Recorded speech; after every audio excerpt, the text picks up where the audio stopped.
Salut à tous, bienvenue sur cette chaîne donc Graines de Copeaux. Aujourd'hui on va parler visseuse et plus particulièrement comment choisir sa visseuse ou sa perceuse en fonction des travaux qu'on a à réaliser. Vous avez vu, j'ai essayé de réunir une large gamme aujourd'hui pour essayer de vous montrer plein d'exemples et surtout les utilisations qu'on peut faire avec cette machine. Alors il faut savoir que la visseuse découle directement de la perceuse, hein, d'accord. La perceuse qui, je le rappelle, est filaire, elle, d'accord.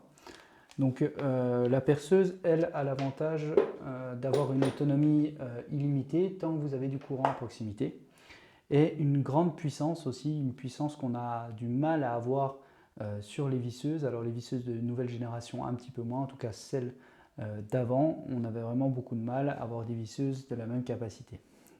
Les perceuses, elles sont très pratiques quand vous avez du courant à proximité.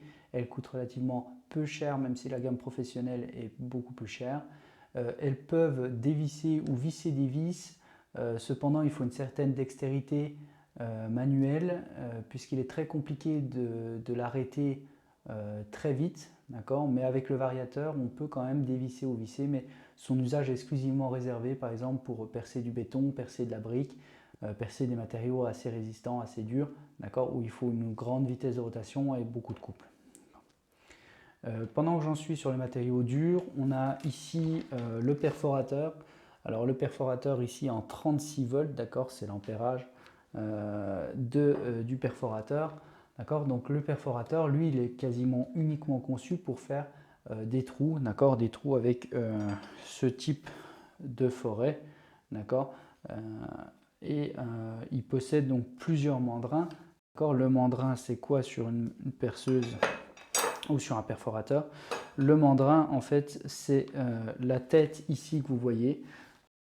Donc la tête ici, elle peut s'enlever facilement. Voilà. Ici, j'ai par exemple un mandrin SDS, qui sont des mandrins automatiques. Alors, par exemple, sur le forêt-là, vous avez ici l'élément qui va venir dans le mandrin, qui va venir se bloquer dans le mandrin. Donc, le mandrin automatique, il est pratiquement utilisé que sur les perforateurs. Donc, c'est SDS. Et les encoches, vous les avez en général sur les gros forêts à béton de grand diamètre, mais pas tout le temps. Vous avez des forêts à béton, ici j'en ai un qui est complètement lisse du côté mandrin, ou encore un intermédiaire entre le SDS et des forêts lisses. C'est pour ça que sur les perforateurs, en général, vous avez plusieurs têtes, et dont notamment une tête avec un mandrin de serrage. Donc là où vous pouvez serrer n'importe quelle forêt. Alors c'est très pratique sur les perforateurs, suivant le forêt que vous allez utiliser, d'avoir au moins les deux mandrins qui va vous permettre d'avoir une plus grande polyvalence et d'utiliser le forêt que vous voulez sur le perforateur. Donc le perforateur, je le répète, qui est essentiellement fait pour percer des trous dans des murs, dans du béton. Ici vous avez un grand voltage qui est du 36 volts, vous en avez aussi en 18 volts et vous avez aussi la plupart et la majorité des perforateurs qui sont filaires, parce qu'on arrive à avoir une plus grande puissance. Malgré tout, celui-là, par exemple, en 36 volts, on est à 2 joules 8 de frappe. Ensuite, on va attaquer les perceuses visseuses. Alors là, on inonde le marché de perceuses visseuses. Les perceuses visseuses qui est le plus représenté ici, c'est l'intermédiaire entre la perceuse et la visseuse. C'est-à-dire qu'elle est faite pour visser, mais elle est aussi faite pour percer. Donc, il y a des perceuses visseuses qui ont la mode percussion, qui n'a pas grand intérêt à mon sens, et c'est seulement mon avis, mais pour la simple et bonne raison que si vous avez un perforateur à côté, je ne vois pas l'utilité d'avoir la percussion sur la visseuse, surtout que en général cette percussion elle est assez limitée en termes de joules, donc c'est la puissance qui est émise par la visseuse de force de frappe en fait, qui est calculée en joules. Donc les perceuses visseuses. Les perceuses visseuses, vous en avez ici, ici, ici, là, d'accord. Et ben, en fait, les perceuses visseuses, elles vont dépendre essentiellement de l'utilisation que vous allez faire. Vous allez, on va dire, avoir 3 gammes d'utilisation possibles. La gamme, on va dire, amateur, la gamme, moyenne gamme, on va dire, des marques assez connues ou du matériel semi-professionnel. Vous avez la gamme de professionnel.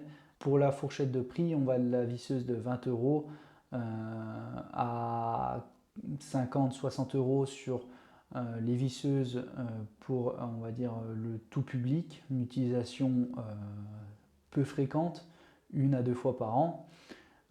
Ensuite, on a des perceuses à, on va dire, de 60 à 120-130 € pour des perceuses de grande marque, mais tout public. Et après, au-dessus, on a la gamme des professionnels, où là, c'est des visseuses, perceuses qui sont faites pour endurer le choc, endurer la distance et utiliser fréquemment. Alors, à savoir sur les visseuses, je vais commencer par exemple sur celle-ci. Celle-ci, c'est une perceuse visseuse, d'accord, de marque Makita. Elle est en 18 volts et son ampérage est de 5 ampères. 5 ampères heure exactement, d'accord. C'est des visseuses de professionnels puisque l'ampérage, vous allez voir, on retrouve un ampérage professionnel, d'accord. 5 ampères heure, ça veut dire quoi? Ça veut dire que si la batterie consomme 1 ampère par heure, elle peut durer 5 heures, d'accord. Donc ça, après, il faut vous référer à chaque machine et à sa consommation heure, d'accord, qui est donnée en heures. Comme ça, vous pourrez savoir combien de temps votre machine va durer, mais cependant, c'est juste une estimation puisqu'elle va dépendre de si vous utilisez par exemple un forêt béton de gros diamètre ou si vous utilisez un petit forêt de 3 mm dans du bois. Son utilisation, vous comprendrez bien qu'elle va durer bien plus longtemps avec un petit forêt qu'avec un gros forêt. Là, sur le matériel professionnel, vous êtes à des ampérages très élevés. Ici, si je regarde l'ampérage, ici on a 2,6 ampères, d'accord. Ici on est à 2,6 aussi. Sur des perceuses plus d'assemblage, nous sommes à 300 ampères, d'accord. Donc tout dépend de la visseuse et vous pouvez avoir une visseuse qui est compatible avec plusieurs ampérages. Par exemple, si je prends la gamme ici, vous pouvez avoir des batteries 5 ampères ou vous pouvez très bien avoir des batteries ici 3 ampères qui sont compatibles avec les machines, d'accord. Donc tout dépend de votre utilisation et vous pouvez avoir très bien plusieurs batteries, suivant aussi le poids que vous voulez mettre, parce qu'il faut savoir qu'une batterie, plus son ampérage sera élevé, plus elle sera lourde. Ici, si je prends les petits tournevis électriques, on a un ampérage de 1500, mais par contre la maniabilité est élevée. Donc voilà.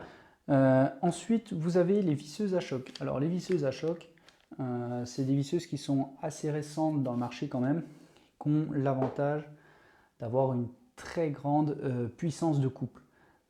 C'est des visseuses qui sont parfaitement adaptées par exemple à la charpente, où vous allez pouvoir entrer des grandes vis avec une percussion, d'accord, une percussion un petit peu sur le même principe que les perforateurs. Mais là, la percussion, elle va vous permettre de rentrer des vis de très grand diamètre. Dans l'ameublement, on l'utilise un petit peu moins, mais elle peut nous permettre de faire quelques travaux nécessitant des grandes vis. Voilà. Ici, vous avez une qui ressemble à une visseuse, mais en tout cas, ce n'est pas une visseuse, c'est une clé à choc. Alors, c'est pour ça qu'il faut bien faire attention quand vous l'achetez, d'accord. La clé à choc, ici, vous voyez, il y a un embout carré pour pouvoir mettre des douilles dedans. Et par exemple, pour démonter les voitures, ça va être une clé qui est très pratique. Quand je dis démonter les voitures, je parle des jantes, par exemple. Ici, j'ai une perceuse pneumatique. Alors, la perceuse pneumatique, c'est pareil, elle est très nerveuse. Son avantage, c'est que tant que vous avez de l'air, vous avez de quoi travailler. Il y a un inconvénient, c'est que vous êtes obligé d'avoir de l'air comprimé, ça peut être compliqué à certains endroits. Et le deuxième inconvénient de cette perceuse, c'est qu'elle fait quand même beaucoup de bruit. Alors vous pourrez en acheter des modèles haut de gamme qui font un peu moins de bruit, mais ça reste des perceuses qui sont relativement bruyantes. Elles sont utilisées beaucoup dans l'ameublement sur des postes de travail qui sont aménagés et où vous faites par exemple des petits perçages. Ensuite, on a les visseuses d'assemblage. Alors, j'en ai une ici, j'en ai une ici, hop, et j'en ai une ici. D'accord? Donc, les perceuses d'assemblage, elles sont en général pas très grandes, assez maniables. C'est des perceuses où, par exemple, les monteurs de cuisine vont beaucoup les utiliser parce qu'elles sont petites, on peut se faufiler partout avec. En général, on a plein d'accessoires comme un renvoi d'angle, d'accord, qu'on peut mettre au bout si on a besoin de visser un petit peu obliquement, d'accord. C'est des visseuses qui sont quand même polyvalentes. Alors, on ne va jamais leur demander d'avoir une très grande force de couple, puisque ce qu'on cherche, c'est essentiellement du petit usinage, assembler un petit caisson préassemblé ou monter un petit kit de meubles. Voilà ce qu'on cherche sur ces visseuses-là. Ensuite, vous avez la gamme des tournevis électriques. Alors, je ne sais pas si vous voyez à l'image, mais vous n'avez plus de mandrin autoserrant ou un autre mandrin. D'accord? Vous avez simplement un embout hexagonal pour pouvoir mettre les embouts ou un porte-embout. Donc, je vous le conseille essentiellement sur des travaux d'assemblage de meubles. D'accord? Par exemple, si vous achetez une cuisine toute prête, que ce soit Ikea, Castorama, Fly, ce que vous voulez, d'accord? C'est un très bon produit juste pour serrer les vis d'assemblage, puisque la plupart du temps, vous avez un quart de tour à faire, ou alors l'effort dans du panneau, par exemple aggloméré, est très faible. Donc, c'est des visseuses qui vont très bien, elles sont très petites, très maniables. Et en général, elles sont livrées avec beaucoup d'accessoires, d'accord, des renvois d'angle, et même des petites cisailles ici pour découper du papier ou ce que vous voulez, du carton. Voilà. Une autre gamme que je ne vous ai pas montré tout à l'heure, ici on a une visseuse, on va dire premier prix. Donc il y a le voltage, voilà. Donc le voltage est de 14,4 volts. Et donc c'est une batterie NI MH de 1200 ampères. Donc vous voyez bien que la gamme amateur est bien plus faible en ampérage par rapport à la gamme professionnelle. D'accord? Alors, je vous ai commencé à parler des voltages également. Donc, par exemple, on a des petites qui arrivent à 4,5, 5 volts. Et on a comme le perforateur qui arrive jusqu'à 36 volts. Et bien en fait, plus votre voltage va être important, plus la puissance de votre machine va être importante. Plus le couple va être important. Ça n'engendrera rien en termes de longévité de votre machine. D'accord? Bien au contraire, plus vous allez avoir un effort important, plus ça va être énergivore en batterie. Donc ce qui est important vraiment de regarder quand vous achetez une visseuse ou quand vous utilisez une visseuse, c'est de bien approprier et de bien connaître tous ces paramètres pour dire ce qu'il me faut, c'est une visseuse qui soit assez puissante, mais qui puisse durer assez longtemps. Donc d'où les ampères heure. Donc si vous voulez par exemple une machine, on va dire un petit peu polyvalente, il faudra prendre supérieur à 14 volts jusqu'à 18 volts, 18 volts étant l'idéal actuellement quasiment sur le marché, ce qui se fait de mieux, et un ampérage supérieur, on va dire à 2,5, allez, de 2 à 2,5 pour une utilisation régulière mais en amateur, et pour une utilisation professionnelle, il faudra être supérieur à 3 ampères heure pour être sûr d'avoir du matériel qui tienne la route et qui a une utilisation en termes de longévité. Maintenant, toutes ces machines que vous voyez, vous pouvez les acheter en kit. C'est très pratique au début les kits puisqu'ils vous permettent d'acquérir la machine plus 2 batteries avec le chargeur. Maintenant, il y a même des chargeurs rapides. Cependant, regardez bien les kits, comment ils sont composés, quelle batterie est proposée avec le kit. C'est très bien d'avoir une très bonne visseuse, mais la batterie est tout aussi importante pour la qualité de la visseuse. Donc si on vous propose un kit avec une visseuse qui est intéressante, mais par contre les batteries ne correspondent pas, et ben vous allez devoir acheter à part les batteries et le chargeur. Concernant maintenant ce qu'on peut mettre au bout, d'accord? Donc je vous ai déjà montré tout à l'heure les forets pour le perforateur. Maintenant, vous avez deux types d'utilisation principale pour ces perceuses visseuses. Comme le nom l'indique, un pour percer, un pour visser. Alors pour visser sur les visseuses, type visseuse à choc, etc., voire tournevis électrique, voire visseuse d'assemblage, en général, vous avez des têtes d'embout qui vous permettent directement de mettre un porte-embout ou un embout. Donc un embout, c'est quoi? Un embout, ici, j'en ai, d'accord? Donc je vous ferai une autre vidéo sur les embouts, comment utiliser, comment choisir ces embouts. Mais en tout cas, les embouts, d'accord? Et le porte-embout, alors je vais vous sortir un porte-embout avec un embout pour vous montrer au moins son utilisation. Donc vous avez ici le porte-embout avec un embout. Donc en général, il suffit soit d'armer en arrière pour mettre le porte-embout. Vous avez un aimant au fond qui vous permet également, quand vous mettez une vis, que la vis ne tombe pas, c'est pratique. Et après, il vous suffit simplement de tirer ou de pousser, ça dépend de la machine, pour enclencher à l'intérieur. Et de cette manière-là, vous avez le porte-embout qui tient, qui est solide, qui tient à la machine. Et si vous mettez votre vis au bout, votre vis va tenir toute seule. Et c'est très pratique, par exemple, si vous êtes sous un meuble, etc., ou dans une position un peu compliquée, d'avoir la vis qui tient au bout de l'embout. Donc je rappelle, l'embout, le porte-embout et la visseuse.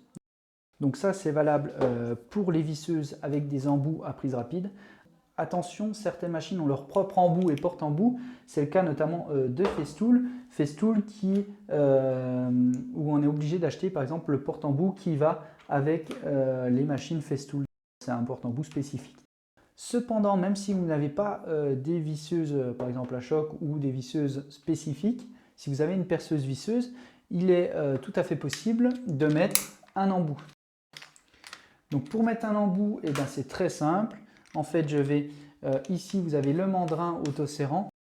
Alors de 10 mm ou de 13 mm, ça dépend la gamme de produits que vous prenez. En général, le 10 mm est plus approprié pour des visseuses, on va dire, d'amateurs ou des visseuses occasionnelles. Et le 13 mm pour des visseuses professionnelles. La seule différence, c'est qu'on arrive en fait à mettre un forêt beaucoup plus gros sur une 13 mm qu'une 10 mm. Donc le mandrin, si vous le tournez dans un sens, il va s'écarter. Si vous le tournez dans l'autre, il va se resserrer. Donc avec ça, vous allez mettre le porte-embout et vous allez resserrer le mandrin jusqu'à être au bord du porte-embout. Et là, normalement, quand vous serrez sur les machines modernes, vous devrez entendre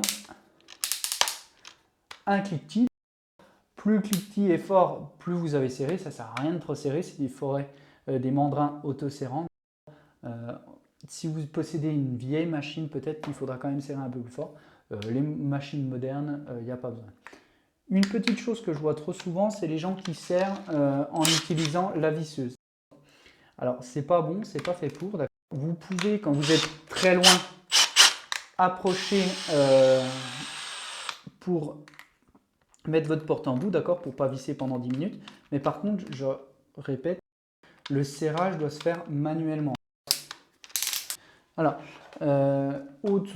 autre kit que vous pouvez avoir des petits embouts comme ça, directement en petit kit qui est très pratique puisque vous retrouvez la majorité des vis que l'on retrouve en France, à savoir le torse, le posi-drive, le plat, plus rarement en rénovation sur les anciennes vis, et on va dire le BTR.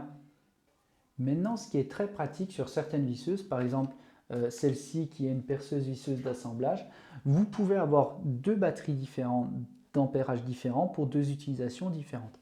Ici, j'ai une 4 ampères heure et c'est 4 ampères heure en 12 volts. Et ben, je peux changer et remettre une batterie en 12 volts, mais cette fois-ci en 2 ampères heure. Alors vous allez me dire pourquoi? Et ben, c'est très simple. La 4 ampères heure, vous voyez que ici on a un support pour la poser à plat, ça peut être très pratique. Par contre, la 2 ampères heure, vous ne l'avez pas, mais elle peut être beaucoup plus maniable lorsque vous, par exemple, vous êtes en train de monter un meuble ou ce genre de choses. Alors hop, je l'enlève. Si vous montez un meuble, par exemple, et ben, elle va être beaucoup plus facile à manier puisque vous n'avez pas l'encombrement de la batterie en dessous et ça vous gagne du poids. Maintenant, sur toutes les visseuses, on va dire assez récentes, en général, on vous met une petite lumière ici, une petite LED. Ce n'est pas un gadget du tout puisqu'il est très utile dans les endroits un peu sombres. Ça nous arrive souvent avec une visseuse, par exemple de visser un meuble, l'intérieur d'un meuble, etc., etc. Ça vous évite d'apporter un autre éclairage et c'est très pratique. Ensuite, vous avez aussi ici, sur certaines visseuses, des fois sur la batterie, des fois en dessous, des fois sur le côté, une indication du niveau de la batterie. Ça vous permet de savoir si vous avez besoin de recharger une autre batterie. Enfin, vous avez sur toutes les visseuses normalement une petite gâchette ici qui vous permet, alors soit vous avez 3 positions en général, une position pour dévisser, une position milieu qui est la sécurité, ça veut dire que quand vous appuyez ici sur la gâchette, il ne se passe rien. Et enfin, si je slide complètement le petit bouton sur la gauche, et bien là, je vais visser. Donc tout ça, c'est important et vous retrouverez ça sur toutes les machines. La gâchette elle se situe toujours à peu près au même endroit. Donc vous avez la gâchette et une petite languette au-dessus qui vous permet soit de dévisser, soit de visser, soit de se mettre en sécurité. Enfin, ici, vous avez un réglage, d'accord, qui vous permet de sélectionner ce que vous voulez faire et surtout la force que vous voulez apporter. Par exemple, si vous voulez visser une vis de, par exemple, 3,40, d'accord, donc de diamètre 3 et de longueur 40, la force que va nécessiter cette vis au vissage, surtout si vous avez fait un pré-perçage, elle ne va pas être énorme. Donc, il va falloir régler votre force ici, votre couple, pour que, arrivé à un certain point, le couple s'arrête automatiquement, d'accord? Ça veut dire que votre visseuse ne va plus visser. Alors, par exemple, si vous êtes en fin de vissage, d'accord, et que votre vis, elle va mettre de la résistance, eh ben, il faudra régler cette résistance ici pour que, là, vous voyez que le mandrin ne tourne plus. C'est le couple de serrage qui permet d'avoir un meilleur contrôle sur la vis, d'accord, et éviter que votre vis parte à 3 km à l'intérieur, soit de votre morceau de bois, soit de votre morceau de métal.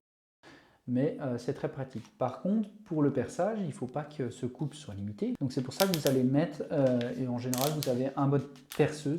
Si votre visseuse fait visseuse-perceuse, d'accord, si elle fait simplement visseuse, vous n'aurez pas le mode perçage, d'accord. Enfin, et vous le retrouverez sur tous, d'accord.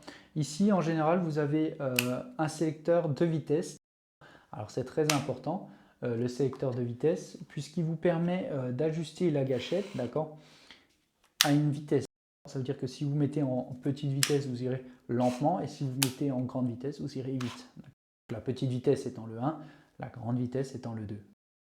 Une autre chose que je ne vous ai pas parlé, la gâchette ici, sur toutes les gâchettes modernes, elles sont sensibles à la force que vous y mettez. Ça veut dire que si vous appuyez très doucement, elle va tourner tout doucement. Et si vous appuyez très vite, elle va se mettre à accélérer et à délivrer son couple maximum. N'oubliez pas de jouer avec ce paramètre. Par exemple, si vous avez une grande vis à visser, au départ vous commencez très vite et plus vous arrivez sur le bout, plus vous allez aller lentement pour éviter à l'empreinte ou à votre vis de sauter.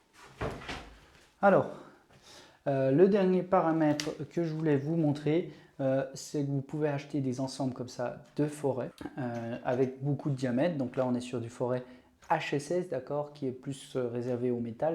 Vous pouvez avoir les mêmes coffrets pour des forêts bois ou verre. Attention quand même, parce que dans ces coffrets, vous avez une multitude de forêts. Par contre, vous avez des très petits forêts de précision. Ne comptez pas utiliser ces forêts sur les visseuses que je vous ai présentées aujourd'hui, puisque les mandrins sont beaucoup trop gros par rapport à la taille du forêt.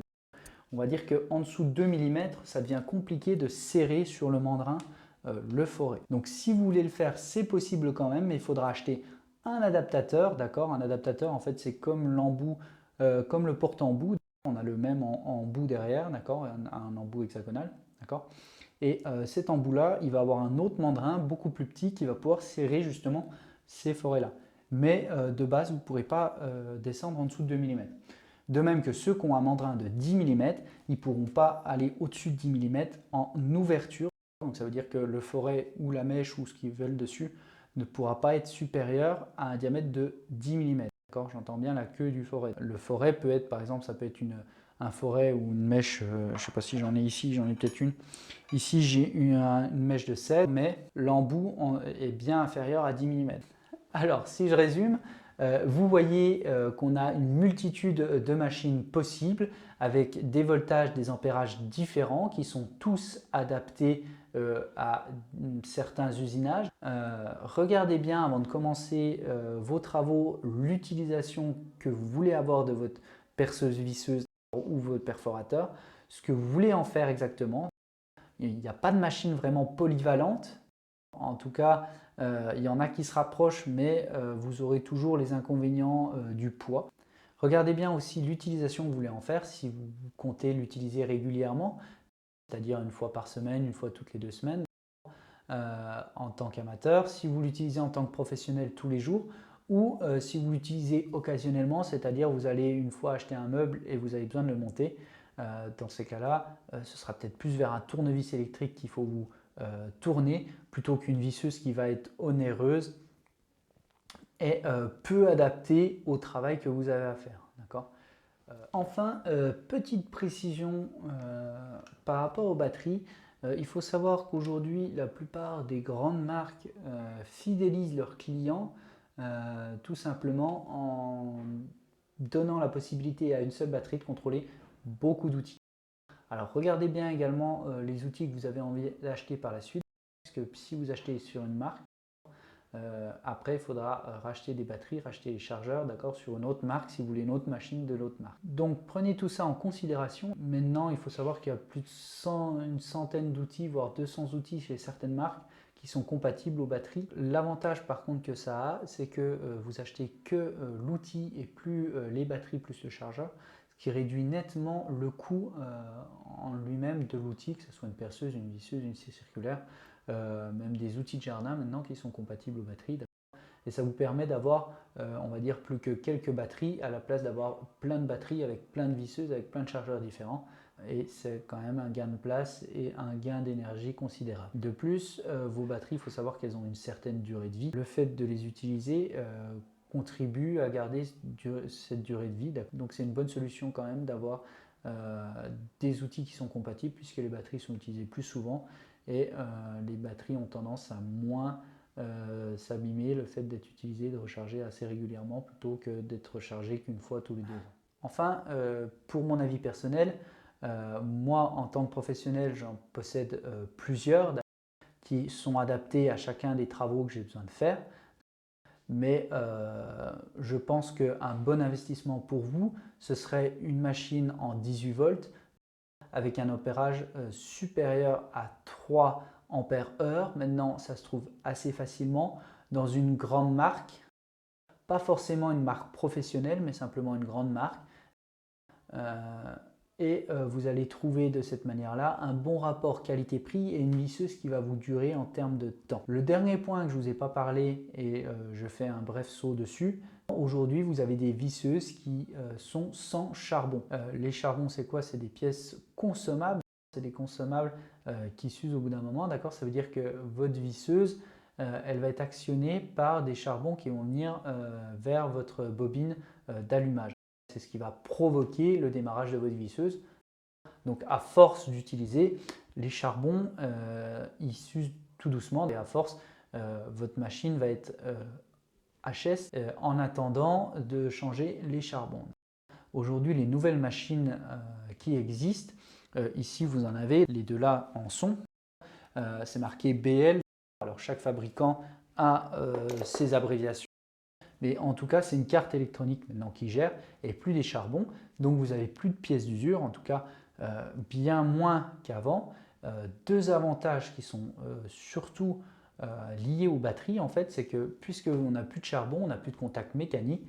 Et si j'enlève ce contact mécanique, j'enlève la chauffe. Plus j'enlève la chauffe, plus j'enlève la consommation. Quand un appareil chauffe, c'est qu'il consomme quand même beaucoup. Donc là, j'enlève la chauffe, j'enlève tous les problèmes liés à la chaleur.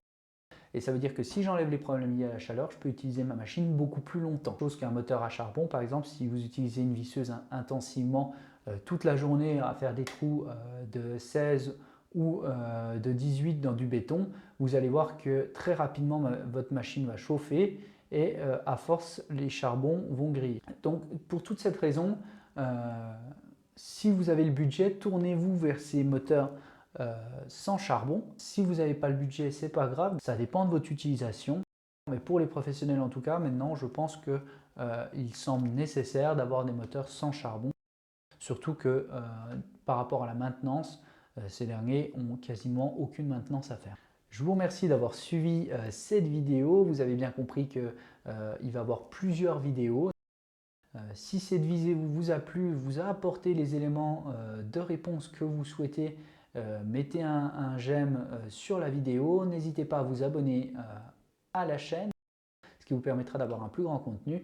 Et surtout, n'oubliez pas de bien choisir avant de commencer vos travaux. D'accord? Et faites pas le contraire, vous allez perdre de l'argent, gaspiller du temps et peut-être vous blesser en plus.